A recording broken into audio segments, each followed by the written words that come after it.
सो dear students, Lucknow university के context में relevant information आपके साथ, जितने आपके मन के डाउट है कोशिश करते हैं इस वीडियो के थ्रू आपको बताते हैं। देखते हैं सबसे पहले वो कि जिन बच्चों के पास पहली चॉइस नहीं मिली है उनको क्या करना है, अपग्रेडेशन का मीनिंग क्या है, अपग्रेड करने का मीनिंग क्या है और अपग्रेड आप कैसे कर सकते हैं। देखते हैं, पहली लाइन हम लोग पढ़ते हैं यहाँ से, आपको साथ में बने रहना है और एक एक करके इन्फॉर्मेशन को समझना है। लिखा हुआ है अगर आपको अपग्रेड करना है तो आपको फ़ीस पहले जमा करनी होगी। इसको थोड़ा डिटेल में एनालाइज करते हैं। जिन एप्लीकेंट्स को पहली पसंद अलॉट नहीं करी गई है, सपोज आपने पहले नंबर पर रखा लखनऊ यूनिवर्सिटी को और उसके बाद आपने एक कॉलेज लिया बी, फिर एक कॉलेज लिया सी, फिर एक कॉलेज लिया डी, आपको पहला ऑप्शन नहीं मिला है तो वो अपग्रेडेशन के ऑप्शन चुन सकते हैं। इसका मतलब क्या होगा, थोड़ा और आगे बढ़ते हैं। अपग्रेडेशन की सुविधा केवल उनको होगी जो सीट कंफर्मेशन शुल्क जमा करते हैं। तो पहला सवाल आपका यही बहुत सारे बच्चों का है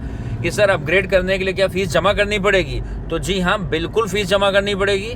सीट कंफर्मेशन चार्जेस जब आप जमा करेंगे उसके बाद ही अपग्रेडेशन का ऑप्शन इनेबल होगा। अब एक और सवाल बनता है कि अपग्रेडेशन का ऑप्शन कहाँ मिलेगा?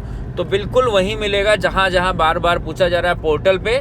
तो मतलब वही जहाँ पर आप जाते हैं और अपना लॉगिन आईडी पासवर्ड करते हैं, वो अपग्रेडेशन का ऑप्शन तभी इनेबल होगा, तभी ब्लिंक होगा, तभी हाईलाइट होगा जब आप पहले सीट कंफर्मेशन चार्जेस पे करेंगे।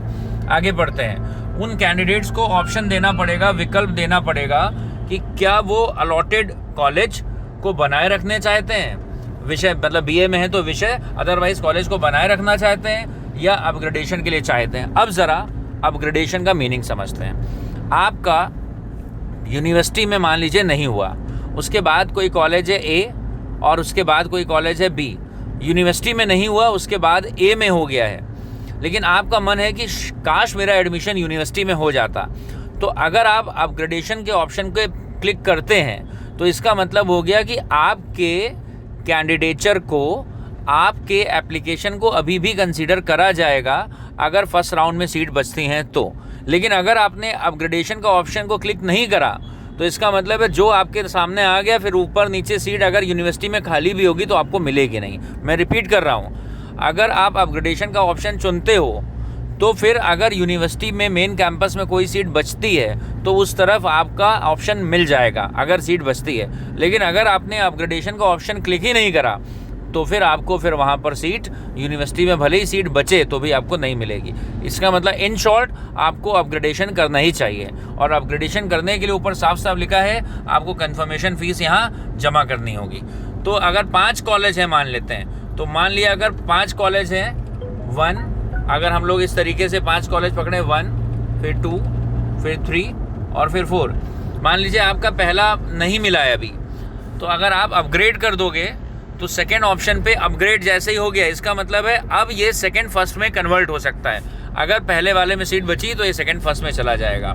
ऐसे ही इसको दूसरे तरीके से समझे, जिनकी रैंक पीछे आई है, कि अगर आपका पहला और दूसरे में नहीं हुआ, आपका तीसरे कॉलेज में हुआ है, लेकिन अगर आप अपग्रेडेशन करते हो तो फिर आपका पहला या दूसरा, अगर दोनों में कोई सीट खाली हुई तो वहाँ ऊपर स्विच कर जाओगे। अपग्रेड का मतलब ये है कि आपसे जिस पे आपका सिलेक्शन नहीं हुआ है ऊपर वाली रैंक पे, अगर उन कॉलेज में कोई कॉलेज में सीट बचती है तो आपको बाय डिफ़ॉल्ट वहाँ पे प्रायोरिटी मिलेगी, प्रेफरेंस मिलेगा। तो ये बात हो गई अपग्रेडेशन से लिए। और अपग्रेड करने के लिए आपको सीट कंफर्मेशन चार्जेस जमा करने पड़ेंगे, जो हमने आपको ऑलरेडी बता रखा है।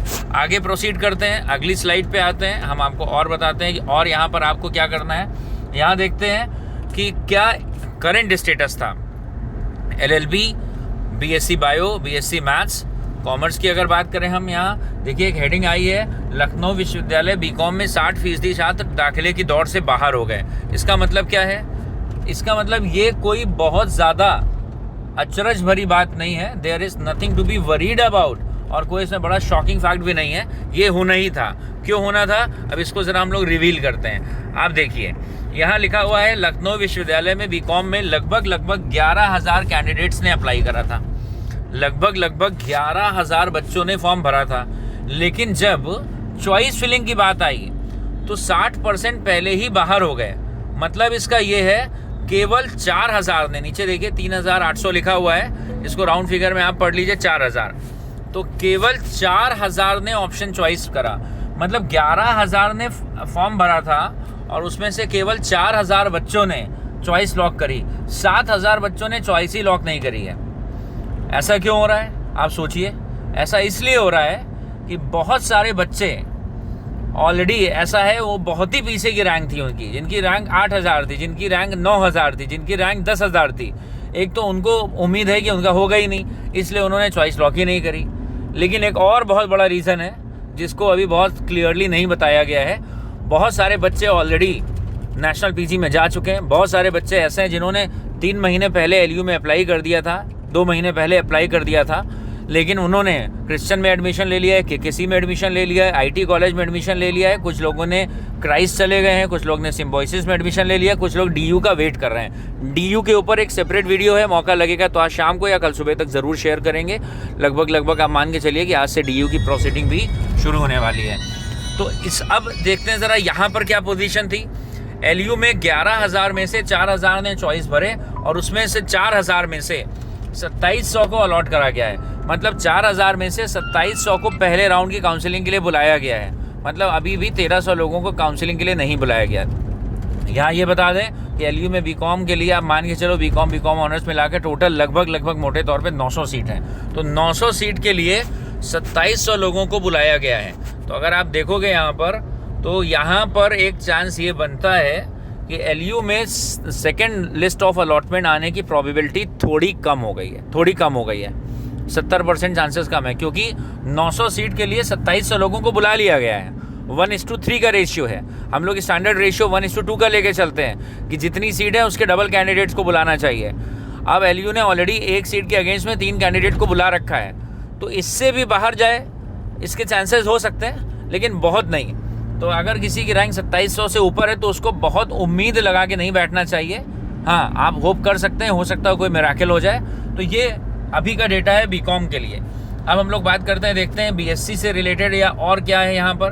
तो यहाँ लिखा हुआ है, बहुत सारे बच्चों की क्वेरीज थी, तो देखते हैं। ऐसे इंटीग्रेटेड एलएलबी 5 ईयर्स में 160 सीट के लिए 4,000 लोगों ने अप्लाई करा था 1-2 महीने पहले, लेकिन केवल चॉइस लॉक करी लगभग 1,800 लोगों ने, उसमें से 1,300 को बुला लिया है। तो अब यहाँ भी मान के चलिए कि यहाँ भी सेकेंड लिस्ट के चांसेस कम हैं। क्यों? क्योंकि 160 सीट हैं और 160 सीट के लिए ऑलरेडी इन्होंने 1,300 बच्चों को बुला लिया है। ऑल्दो बहुत सारे बच्चे इसमें प्राइवेट लॉ कॉलेजेस में जाएंगे, किसी और कॉलेज में जाएंगे और बेहतर इंस्टीट्यूशन ढूंढेंगे, लेकिन 160 के अगेंस्ट में 1,300 लोगों को बुला लिया है। तो आप खुद सोचिए कि क्या 1,300 लोगों में से 160 सीट भी नहीं भरेंगी? तो बहुत मुश्किल है कि इसके बाद वालों को बुलाया जाए। ऐसे यूजी मैनेजमेंट कोर्स में स्नातक प्रबंधन जहाँ लिखा है 360 के लिए, उस पर 360 सीट के लिए यहाँ देखिए आप लगभग 2,700 लोगों ने अप्लाई करा था। यहाँ ज़बरदस्त चेंज है, देखना। यूजी मैनेजमेंट मतलब बीबीए के लिए 360 सीट के लिए 2,700 लोगों ने अप्लाई करा था, 1,820 लोग पहले ही बाहर हो गए हैं। इसका मतलब केवल 360 सीट के लिए 900 कैंडिडेट बचे हैं। 900 कैंडिडेट, यहाँ चांसेस हैं कि और लोगों को बुलाया जा सकता है।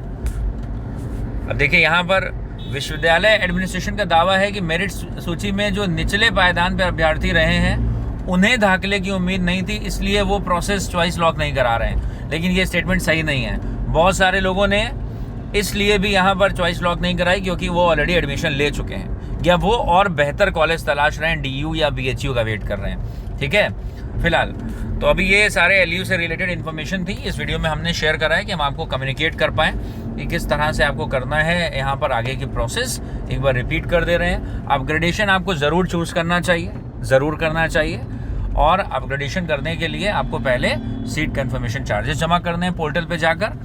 पिछला वीडियो आप देख लीजिएगा, पोर्टल का मीनिंग क्या है, कौन कौन से पोर्टल्स अलग से बने हुए हैं, या आप काउंसलिंग का एक PDF पड़ा हुआ है एलयू की साइट पे, ठीक है, उसको डिटेल में पढ़िएगा, हिंदी इंग्लिश वो दोनों में है। आप जब उन चीज़ों को नहीं पढ़ते हैं तो आप अपना नुकसान करते हैं। बिल्कुल साफ साफ लिखा है PDF में, वो सारे इन्फॉर्मेशन पढ़िएगा। और आपका लॉगिन ID पासवर्ड जहाँ आप डालते हैं, जब आप सीट कन्फर्मेशन चार्जेस पे कर देंगे तो उसके बाद आप उस पर जाकर आप देखेंगे, वहाँ पर आपके पास अपग्रेडेशन का ऑप्शन ओपन हो जाएगा। आप अपग्रेड कर देंगे तो आपको जो भी नीचे का कॉलेज मिला है, अगर ऊपर के कॉलेजेस में सीट बचेगी तो बाय डिफ़ॉल्ट आपको ऊपर शिफ्ट कर दिया जाएगा।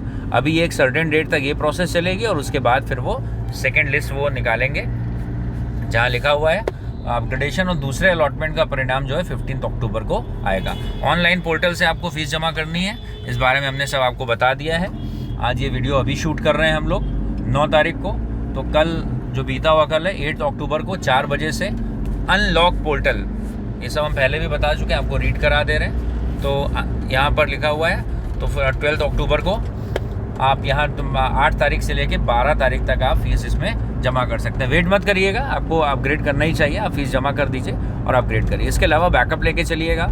और जो बच्चे मेहनत करके थोड़ा और आगे निकलना चाह रहे हैं, भले परसेंटेज कम है, तो एक गोल्डन अपॉर्चुनिटी है Delhi school of open learning, DSOL बोलते हैं, SOL, school of open learning. उसके बारे में भी लास्ट वीडियो में हमने बताया था, फिर आपको बता दे रहे हैं कि आपका 50% भी है, 60% भी है, तो भी आप दिल्ली यूनिवर्सिटी में एडमिशन ले सकते हैं। अगर आप DU जाना मैनेज कर सकते हैं तो Delhi school of open learning में सारे वही जो ब्राइट कॉलेजेस हैं, नामी गिरामी कॉलेजेस हैं, वहाँ पर आपका एडमिशन हो सकता है। बस वहाँ पर आपको वीकेंड पे क्लासेस मिलेंगी। और बहुत अच्छी बात भी, इनफैक्ट अगर मैं आपकी जगह होता तो मैं अपने टाइम को और बाकी हफ्ते में 2 दिन अगर क्लास करने को मिल रही है तो इससे बढ़िया ऑप्शन नहीं हो सकता है। आप किसी भी प्रोग्राम की तैयारी कर सकते हैं, आप सिविल सर्विसेज की तैयारी कर सकते हैं पैरेलल, आप बैंक PO की तैयारी कर सकते हैं, आप जो भी कैडर, जो भी आपको अपना पोटेंशियल क्षमता लगती है, आप बैंक क्लर्क की तैयारी कर सकते हैं, आप CA की प्रिपरेशन कर सकते हैं। पूरा हफ्ता आपके पास खाली है, या आप किसी बड़ी फर्म में जाकर एज अ ट्रेनी काम कर सकते हैं और आपको हफ्ते में 2 दिन पढ़ोगे तो that is more than sufficient